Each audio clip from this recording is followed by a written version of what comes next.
Safari park দেখার জন্য আসলাম যে লাস্ট আপডেটটা কি সবাইকে জানানোর জন্য। তো মানুষের সমাগম কম যদিও, তবে আজকে থেকে খোলা হয়ে গেছে গাজীপুর সাফারি পার্ক নামে। পূর্বের নামটা বাতিল করা হয়েছে। তো মানুষ আছে কম আর কি, আগের তুলনায় অনেক কম। তো দেখা যাক, এইদিকে কাউন্টার অবস্থা আস্তে আস্তে মানুষের সমাগম দেখা দিচ্ছে, এখনো পুরোপুরি আসেনি। সবাই আসবে ইনশাল্লাহ, যেহেতু চালু হয়ে গেছে সুতরাং মানুষের সমাগম আবারও মিলবে ইনশাল্লাহ। আসসালামু আলাইকুম রহমতুল্লাহ। আলহামদুলিল্লাহ ওয়াসসালাম আলা মাল্লা নবী। আজকে আসছি সাফারি পার্কের আপডেট জানতে।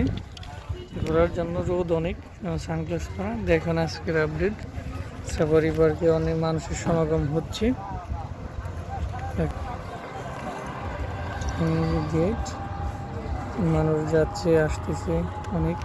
আজকে থেকে খোলা গাজীপুর সাফারি পার্ক নামে এখন থেকে পরিচিত হবে। তো মানুষের আসতেছে যাচ্ছে। এই যে এখানে সবাই টিকিটের জন্য অবস্থান করতেছে। গাড়ি পার্কিংয়ের ব্যবস্থা আছে ওই পাশে। এখনও ফাঁকা অনেকটা, তো আরও সময় লাগবে, হয়তো মানুষের আনাগোনা শুরু হয়ে যাবে। অনেক সুন্দর, এটা জানানোর উদ্দেশ্য ছিল। সাফারি পার্ক আমাদের বাড়ির পাশে, এই জন্য। তো যাই হোক, সবাই দোয়া করবেন। আর আজকে শুক্রবার, বেশি বেশি দূরত্ব পাঠ করবেন। সুবহানাকাল্লাহুম্মা বিহামদিকা আশহাদু আল্লা ইলাহা ইল্লা আনতা আস্তাগফিরুকা ওয়া আতুবু ইলাইক। আসসালামু আলাইকুম। এই যে সাফারি পার্কের আপডেট, চলে যাচ্ছি সাফারি পার্ক থেকে। এখন অনেক কিছুই পাওয়া যায়, পাশে গাড়ি, মানুষজন আসতেছে আস্তে আস্তে।